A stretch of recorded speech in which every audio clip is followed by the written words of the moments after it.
Hai sahabat Trivian, buat kamu yang suka informasi-informasi penting, umum, dan random yang ada di sekitar kita. Sekarang ini kita akan ngajak kamu untuk diskusi tentang krisis air global 2040. Nah, sekarang kita kan di zaman 2020 nih.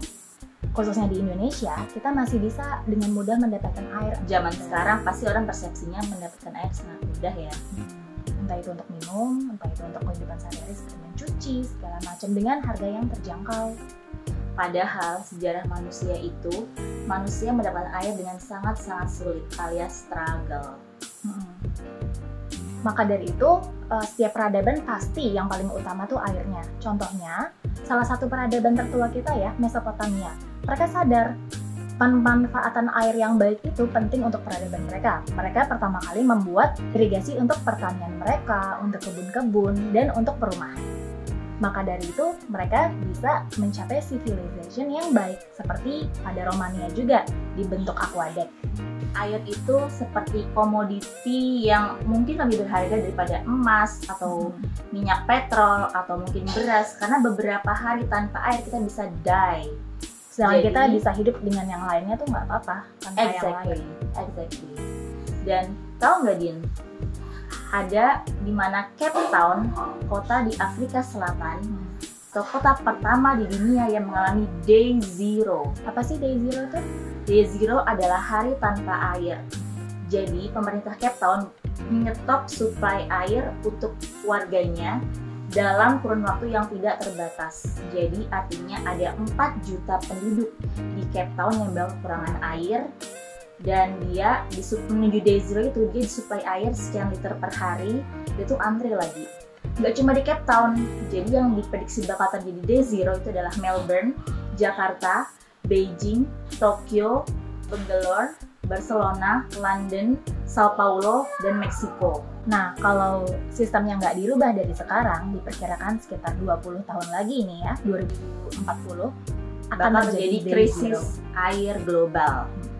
Jadi mana 20 negara lebih bakal tidak mampu untuk memfulfill kebutuhan air dalam waktu 1 tahun.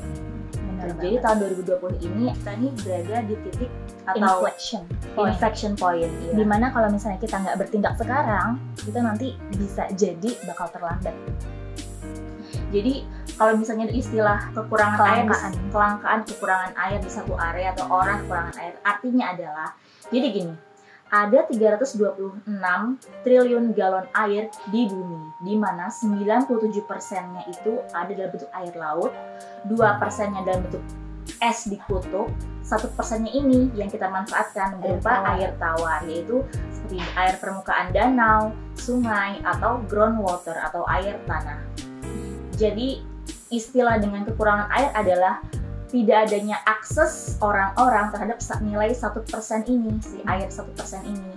Bukan gitu. Berarti volume air di bumi berkurang, tidak. Itu kan suka ada persepsi seperti itu ya. Ya, karena air di bumi itu dia bakal di situ aja sih. Oke lah ya.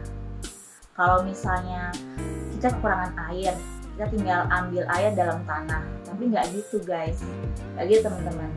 Jadi lokasi itu sangat menentukan akses terhadap 1% ini. Jadi kenapa kekurangannya adalah kalau kita kalau misalnya kekeringan air kita tinggal ngambil air di groundwater, kita tinggal pompa. Tapi kan akses atau untuk mendapatkan air dalam tanah itu sangat mahal, butuh effort yang besar gitu. Makanya kenapa peradaban zaman dahulu itu lebih prefer untuk hidup di pinggir, memanfaatkan air sungai, karena air sungai air permukaan, jadi tinggal dimanfaatkan dengan cara yang sangat mudah. Itu yang kedua, kalau kita terus mengambil air aquifer dalam tanah, itu bakal terjadi sinking land atau tanah yang terus terkompresi dan turun sekitar beberapa sentimeter per tahunnya, dan itu sangat mengancam kehidupan ekosistem di atasnya gitu. Karena air bawah tanah itu sendiri sebenarnya tidak diperuntukkan untuk disedotin terus. Itu tuh bagaikan tabungan ya. Jadi diambilnya tuh setidaknya tuh sedikit-sedikit. Nah kalau sekarang kan karena kita struggling water bersih, airnya disedot terus. Pada akhirnya yang tadi ground singing, padahal harusnya nggak kayak gitu ya. Berapa tahun itu ditunggu sampai penuh lagi? Itu kalau kejadian di Meksiko itu karena orang-orang itu bakal ngambil aquifernya terus, dia bakal kekurangan air selama 30 sampai 50 tahun ke depan. Ya. Kekurangan cadangan air di aquifer. Gitu. Yang ngomongin Meksiko nih. Iya. Tuh? Nah, sebentar dulu. Ada WHO nih. WHO itu menghitung total kebutuhan manusia untuk minum, cuci, dan flushing itu 3 gal alias 60 liter kurang lebih ya. Contoh lainnya adalah suku Aztec. Nah, suku Aztec ini kan saat itu menemukan danau yang sangat besar. Aztec itu sekarang Mexico City ya? Iya, Mexico City. Menemukan danau besar, akhirnya mereka membangun peradaban di situ. Akhirnya mereka nggak nomad lagi. Dan pada akhirnya kota mereka berkembang. Dan Spanyol pun datang ke sana. Mereka bangga dong lihat ini kota banyak banget ya airnya. Pada akhirnya mereka singgah di situ. Nah, tapi di sini terjadi kelalaian. Mereka merasa, oh kita punya sumber air yang sangat banyak. Kenapa tidak kita manfaatkan saja? Pada akhirnya mereka lalai akan sumber air yang ternyata sangat berharga ini. Mereka buang-buang, mereka manfaatkan secara bebas. Mereka berpikir, oh ini milik kita bersama. Dan pada akhirnya kualitas air menurun, danau-danau hilang, dan akhirnya mereka terpaksa mengambil air dari bawah tanah.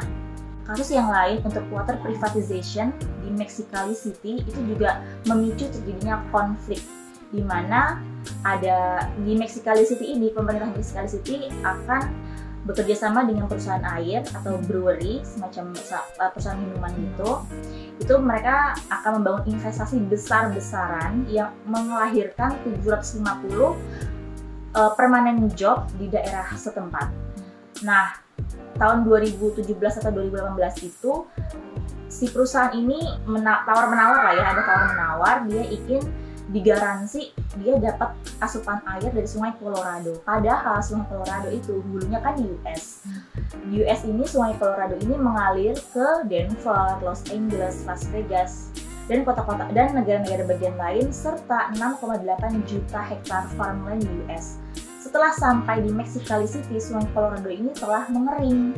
Akhirnya pemerintah Mexicali ini membuat keputusan supaya bisnisnya jalan. Dibuatlah konstruksi terowongan.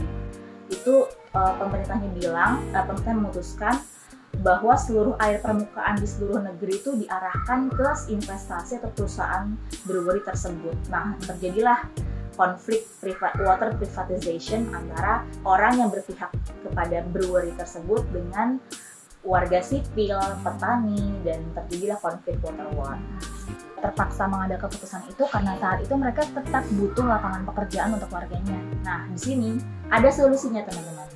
Jadi kita bisa menggalakkan atau mengimplementasikan virtual water. Apa sih virtual water? Virtual water itu water footprint, di mana kita menghitung jumlah air yang dipakai dari sejak suatu benda itu ada hingga benda itu dipakai. Contohnya baju ini, atau ketika kalian membeli makanan fast food, burger gitu, itu beda-beda virtual waternya. Nah, misalnya untuk baju katun, baju-baju yang kita pakai ini itu menghabiskan sekitar 2.500 liter. Untuk satu hamburger yang berkisar 100 gram itu menghasilkan 1.560 liter air. Untuk 1 kilogram daging itu menghabiskan 510 liter air. Kadang kalian berpikir ya, apanya air sebanyak itu dari burger? Burger kan sangat amat kecil gitu. Kadar airnya sedikit. Di sini kita bukan membicarakan kadar air. Di sini kita membicarakan perjalanan banyaknya air yang digunakan hingga burger itu bisa kita makan. Contohnya, burger terbuat dari apa sih? Ada patty-nya. Patty terbuat dari gandum. Gandum membutuhkan perawatan pertumbuhan, membutuhkan air yang sangat amat banyak. Misal 3 bulan baru panen. Selama 3 bulan itu gandum-gandum itu membutuhkan air yang sangat banyak.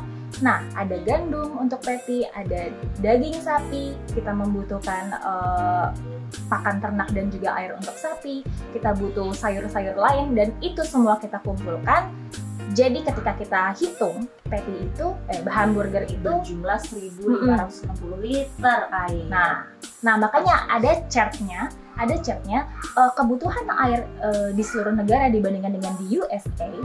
Di USA itu chartnya sangat amat tinggi. Kenapa? Karena makanannya seperti itu, sedikit sekali vegan. Di samping virtual water, langkah-langkah yang harus diimplementasikan agar persepsi kita berubah supaya day zero ini tidak terjadi, yaitu dengan pertanian yang efisien. Misal, jangan nanam cabai atau nanam crops atau hasil pertanian yang intens water di areal yang sangat arid atau area yang sangat kering, misalnya gurun gitu. WHO sudah menyatakan tidak boleh dilakukan pertanian di daerah gurun karena yang tidak semestinya ya. Iya, karena akan menghabiskan sangat banyak air dan membuang air yang tidak efisien. Langkah yang lainnya yaitu dengan meng-higher pricing air, dimana kalau higher pricing itu berefek kepada, jadi kalau kita memvaluasikan air tinggi, air dihargai sedemikian tingginya, itu cost-nya bakal balik ke repairing jaringan perpipaan. Jadi nggak akan lagi tuh leakage atau kebocoran air yang terjadi di perpipaan. Jadinya nggak ada lagi tuh non-revenue water, air-air yang kebuang sia-sia. Yang kedua, ini ada isu HAM yang di Cape Town tadi, di mana oke lah, kebutuhan manusia dihitung sama WHO tadi kan 60 liter per individu. Nah itu tuh gratis untuk semua orang, tapi lebih dari 60 liter itu harus bayar gitu. Nah yang ketiga, ini ada solusi lain sih yaitu desalinasi. Desalinasi ini merubah air laut menjadi air tawar yang bisa dipakai. Soalnya kan suka pada bertanya kan, oh kenapa cuma 1% air tawarnya, sedangkan air laut kan 97%, kenapa tidak dimanfaatkan? Sebenarnya topik ini sempat populer dan masih sampai sekarang tuh studinya masih dilanjutkan. Tapi kenapa tidak marak dipakai? Karena cost-nya terlalu tinggi dibandingkan dengan hasilnya. Ada benefitnya juga sih. Jadi dengan adanya desalinasi air, kita tahu bahwa harga air itu tinggi. Jadi kita bakal lebih menghargai air. Nah, jadi kalau kita menghargai air, efeknya ke pembangunan infrastruktur, kemudian pemakaian air menjadi lebih efisien. Maka dari itu, semuanya mulai dari diri sendiri. Terakhir, jadi PR kita sekarang adalah bagaimana kita mempersepsikan diri kita terhadap sesuatu yang kelihatannya tidak berharga, itu menjadi sangat-sangat berharga.